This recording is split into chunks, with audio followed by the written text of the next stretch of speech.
Je pense qu'aujourd'hui, tout le monde doit comprendre que l'ordre mondial, comme vous l'avez si bien dit, il n'y a que deux camps. Et chacun devra choisir son camp. Ceux qui prétendent être neutres, soit n'ont absolument rien compris, ou ont peut-être le cerveau éteint. Il faut le dire clairement. Il n'y a pas de neutralité possible. Il y a les oppresseurs et il y a les opprimés. Et en tant que révolutionnaire, un révolutionnaire aime tous les peuples. La preuve, ils sont nombreux à venir d'autres continents pour appuyer, pour nous aider dans ce combat. Parce que toute personne qui aspire, tous les peuples qui aspirent à cette liberté, à ce développement, à cette harmonie, à cette union que nous voulons entre les peuples du monde, sont unis par les liens de la révolution. Voilà pourquoi il n'y a pas de barrière et un révolutionnaire aime les peuples. Partout où il y a l'oppression, partout où il y a des peuples qui sont dominés par d'autres individus, les révolutionnaires doivent pouvoir donner de la voix. Aujourd'hui, beaucoup de chefs d'État africains se cachent derrière une soi-disant démocratie fabriquée à l'africaine, essayant de copier peut-être leur maître impérialiste. Mais aujourd'hui, la démocratie montre ses limites. Elle s'est développée, elle atteint son apogée. Aujourd'hui, elle est en déclin. Ça, il faut le reconnaître. Il faut que nous arrivions à fabriquer notre modèle. Et notre modèle, c'est africain. Et tel qu'ils le disent, si la signification du mot démocratie est telle qu'ils le disent, c'est que c'est né en Afrique. Alors, ici, nous avons notre manière de voir les choses. Il faut que nous redevenions africains et que nous acceptons de vivre africains. Comme disait le camarade président Thomas Sankara, c'est la seule manière de vivre libre et de vivre digne. Qui aujourd'hui plus que vous pour passer ce message au monde entier? Qui aujourd'hui plus que vous pour éveiller les consciences? Comme je l'ai dit, tout commence par là.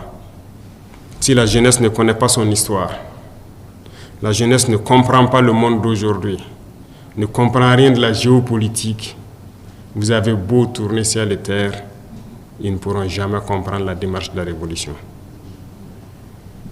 Il va de soi qu'à partir de maintenant, partout où nous sommes, que nous puissions faire passer le message de notre histoire, d'où nous venons, qu'est-ce que nous faisons aujourd'hui, pourquoi le monde est ainsi fait, pour que les gens puissent comprendre, emboîter le train de la révolution et qu'on puisse avancer vers un développement harmonieux, vers une union africaine réelle. Car cette union africaine qu'on le dit aujourd'hui de façade, on ne la sent pas. Il n'y a pas d'union.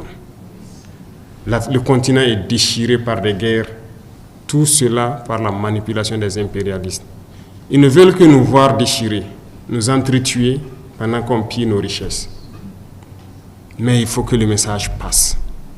Il faut conscientiser. Il ne faut jamais s'arrêter de parler. Nous nous sommes lancés dans cette révolution et je pense qu'aujourd'hui pour l'Afrique, c'est le seul chemin qui puisse permettre de pouvoir se développer. Passer cela, je ne vois pas autre méthode qui puisse résister aux manœuvres de l'impérialisme et de ses valets locaux sur place. Vous ne pourrez pas avancer, ils mettront toujours des bâtons dans vos roues à travers les textes que les impérialistes eux-mêmes ont avancés, les ont amenés à développer, à travers les organismes, les institutions que les impérialistes nous ont aidés à mettre en place dans nos États. Il faut pouvoir casser tout ça pour que l'Afrique puisse ressurgir, s'unir et avancer. Les guerres nous ont trop déchirés. Parler des guerres, essayer de toucher leur cœur. Nous sommes en guerre au Burkina, nous connaissons d'où ça vient, nous nous battons. Mais quand nous regardons l'histoire de certains pays, ça nous déchire encore plus le cœur.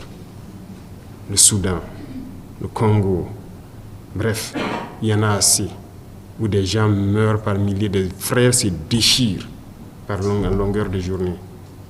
Ici, ce sont des individus manipulés par l'impérialisme, qui sont assis de l'autre côté, qui les envoient un peu d'argent, du carburant, des armes, des munitions, et ils tuent leurs frères.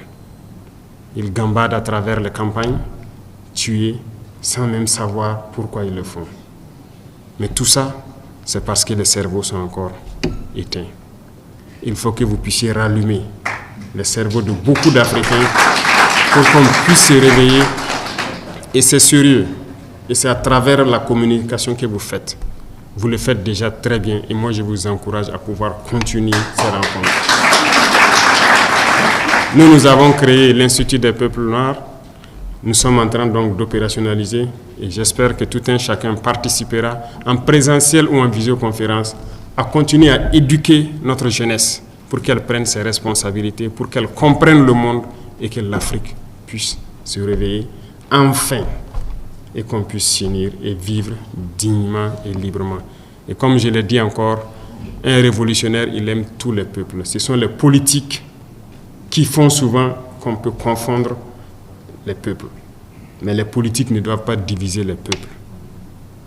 Et donc travaillons, peu importe la position où nous sommes, à unir les peuples et non à les diviser. Mais il faut que nous amenions d'une manière ou d'une autre les politiques à changer leur approche en Afrique. Et là aussi, nous allons continuer à parler, quitte à ce que ce ne soit pas diplomatique, mais nous allons le faire.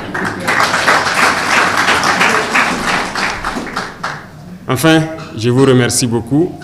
Nous pourrons passer toute l'année à parler, nous n'allons pas finir, mais il y a tellement de sujets, tellement de champs à labourer qu'il faut commencer, et il faut bien commencer par une partie. Donc je vous encourage à commencer maintenant le labour, et s'il plaît à Dieu, je suis persuadé que nous allons réussir à changer les choses en Afrique et que l'Union africaine soit une réalité.